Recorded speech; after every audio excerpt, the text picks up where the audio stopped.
Hello, nice to see you on my channel, Hearts and Shadows. Enjoy watching. When my wife graduated after studying medicine, I was proud. I'd been with her through late-night study sessions, the stress of board exams, and the grind of residency interviews. I helped cover rent, bought groceries, and held her hand through every breakdown. I didn't complain because I believed in us. But when she finally reached the point where she was earning more than I, something I thought we'd celebrate, she blindsided me. She filed for divorce. I said nothing and signed them. But 10 years later, she came back, and I gave her a taste of her medicine. My name's Jerry. Back in my early 20s, while most people around me were trying to land office jobs or still figuring things out, I was already running my own small computer hardware store. It was a few shelves of components and a constant hustle to keep up with demand. The business had its ups and downs, especially since tech prices could swing overnight, and some items barely gave me any profit. But I knew the game and played it smart. The money I made mattered to me because I didn't come from wealth, so every bit of progress felt earned. I wouldn't call myself a businessman in the traditional sense, but I had drive. I understood that if I wanted stability, I had to create it for myself.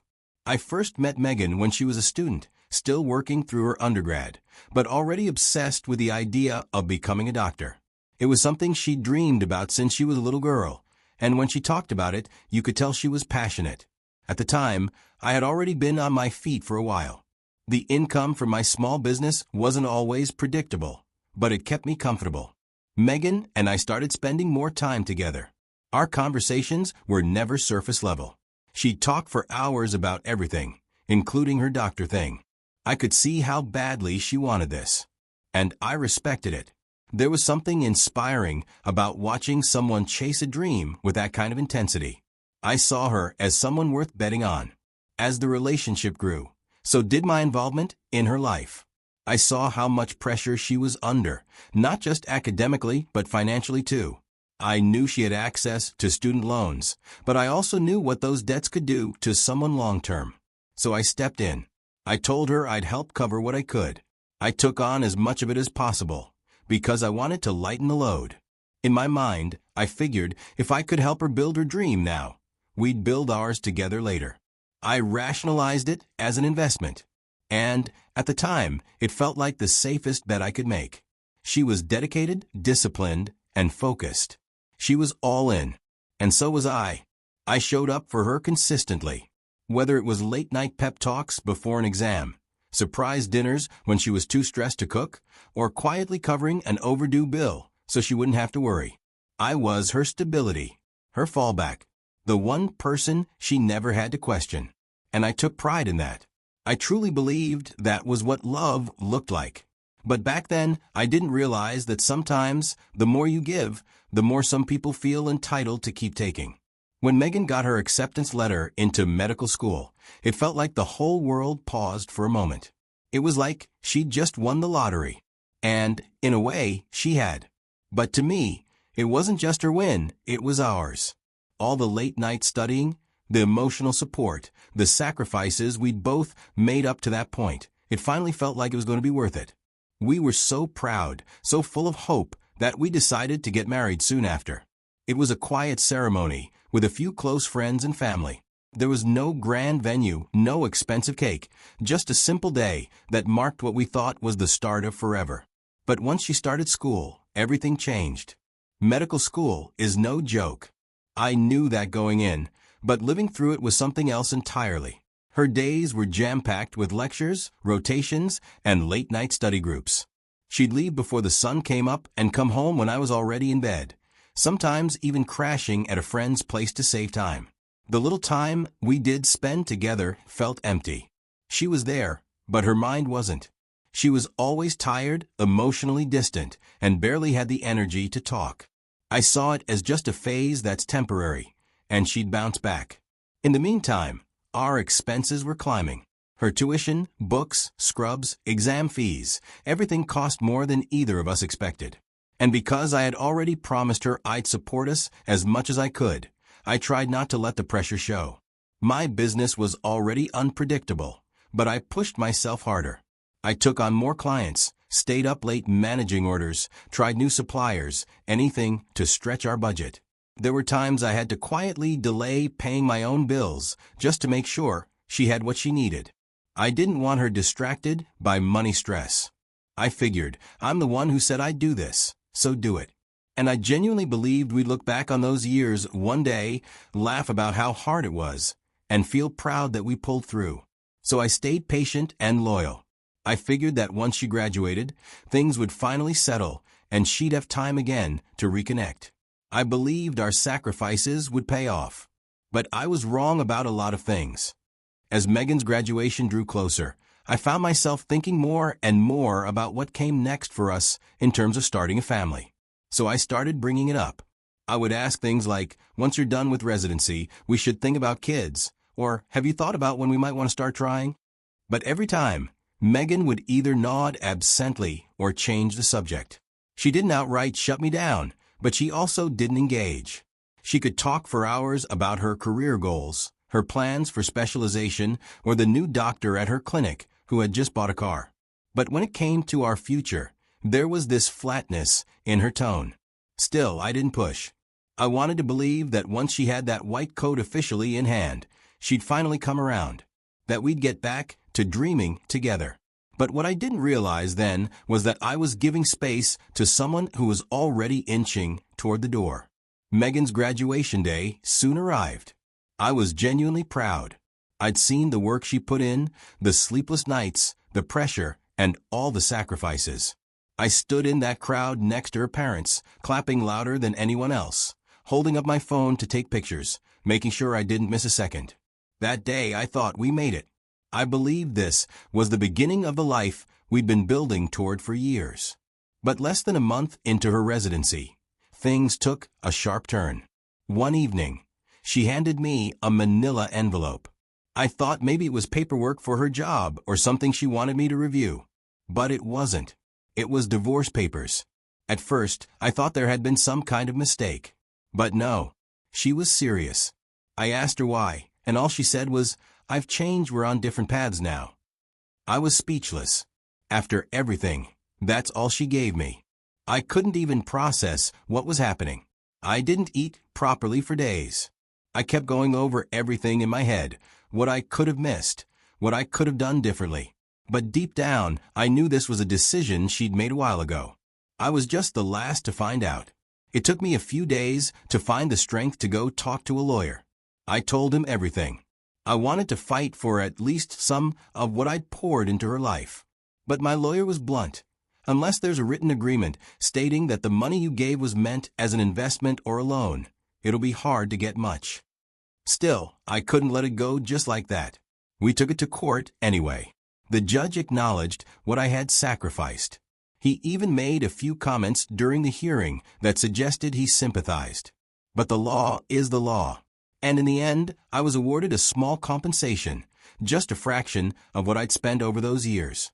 It didn't even scratch the surface. I walked out of that courtroom feeling hollow because the person I had poured my love, time, and future into had walked away like none of it ever mattered. After the divorce, I felt like I had nothing left. I had spent so much of myself that when it all collapsed, I didn't even recognize who I was anymore. I had to rebuild, not just my finances, but my sense of self. I started focusing inward. I poured myself back into my work, not out of ambition, but out of necessity. I needed something to anchor me. I kept my circle small. I wasn't interested in advice or sympathy. I just wanted to climb out of the hole I'd found myself in. And with time, I did. The business picked up again. I got back on my feet. But emotionally, something in me had changed for good. I made a quiet promise to myself. Never again would I sign away my life under the illusion of love. I decided I could be with someone, yes, but not legally marry or commit fully. I now saw marriage differently. It felt less like a symbol of commitment and more like a trap, one that could turn against you the moment things shifted. I was cautious. From that moment on, whenever I dated, I made it clear from the start, no legal marriage, no matter how good things felt. A lot of women weren't okay with that. Some thought I was just scared or selfish. Others tried to change my mind. But eventually, I met someone who didn't see it as a red flag. She had been through her own storms, carried her own pain, and wasn't interested in legal contracts either. We lived together, planned our days together, and shared the small joys. She only asked for honesty, and I gave it. In return, she gave me peace that helped me heal. One quiet evening, I got a message from Megan on Facebook. 10 years had passed since the divorce. I stared at the notification for a while before opening it. It was a simple, "Hey, how have you been?" Like we were old friends who lost touch. I read through it slowly, then responded. She started with harmless small talk, asking how life had been, if I were still in the computer hardware business, telling me she saw something online that reminded her of me. I could already tell where it was going. People don't reach out like that unless they're circling back for something. Then she shifted, said she'd been doing a lot of thinking, and that she missed what we had. That, despite everything, she still believed we had something real. She called me the most stable man she had ever been with, and said she admired how I always stood by her through med school. She said it like she was offering a compliment. I had no idea what to say to all these, but I asked her what she wanted from me. Then she said something that made me laugh. She said, "I always thought you didn't get married again, because deep down, you were waiting for me." That right there told me everything I needed to know. After all these years, her view of the world still had her at the center of it. She thought I'd been stuck in time, frozen like some tragic figure who never moved on. She didn't even consider the possibility that I might have healed, grown, and built something better without her. I kept my reply short. Just said, "You assumed wrong." Later, I heard through my findings how things had played out for her. Turns out, after our divorce, she started chasing a very different kind of life. She dated flashy men, the well-off, successful types. Guys who had no problem taking her out, spending money, and sleeping with her. But none of them saw her as a long-term partner. They were fine with casual, not with commitment. That pattern went on for years. Eventually, she married again. This time to a man who made far less than she did. From what I was told, he cheated on her regularly, mostly with younger women. When it all blew up, she was the one paying him alimony because, by then, she was earning solid money as a doctor. The same woman who walked away from me, saying we were on different paths, ended up financially supporting a man who betrayed her at every turn. I didn't feel pity either. If anything, it just confirmed what I already knew. Life has a way of serving the truth back to people when they least expect it. And when it does, it doesn't need anyone's help. I didn't shut the door on Megan the moment she reached out, even though I could. I had every reason to. But instead, I let her speak and apologize. I didn't make it easy, but I didn't block her either. She was trying to sound casual, but couldn't quite hide the urgency. And the more she kept reaching out, the clearer it became. She seems to have a fear of being alone. Fear that she'd thrown away the only man who ever truly showed up for her. And now, with time running out, she was trying to claw her way back. She didn't say it outright, but I caught her slipping in little comments like, "I don't want to do life alone." It's scary thinking about retirement and not having someone there. You were always the steady one. She wasn't coming back because she missed me. She missed the safety, the stability, the version of me that would have bent over backward for her. So I made a decision. I didn't forgive or forget, but I decided to mirror her. I played her game, the one she played with me during our marriage. I let her chase. I gave her just enough attention to keep her hoping. A few dry replies here and there.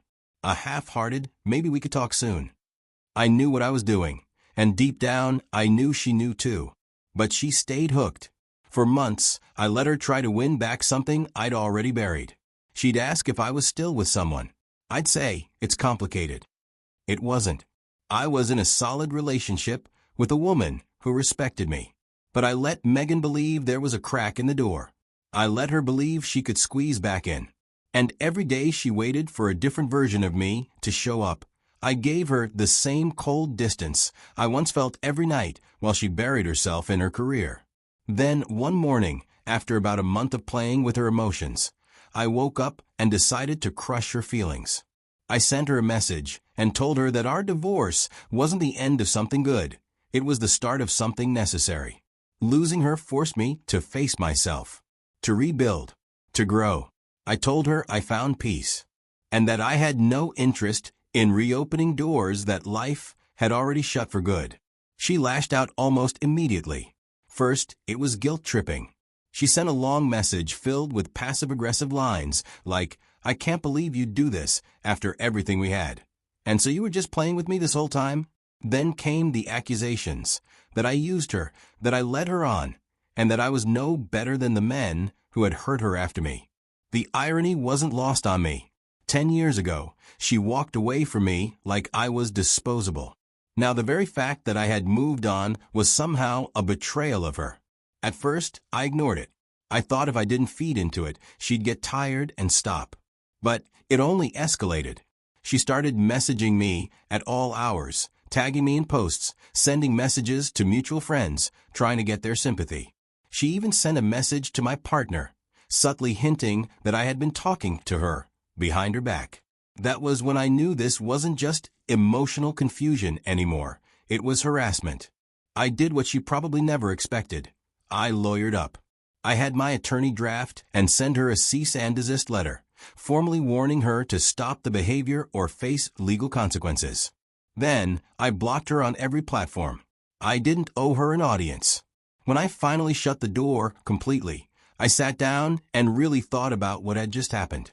I hadn't expected her to come back after all this time. But once she did, and I saw how she tried to walk right back into my life like nothing happened, part of me felt like letting her chase shadows for a while.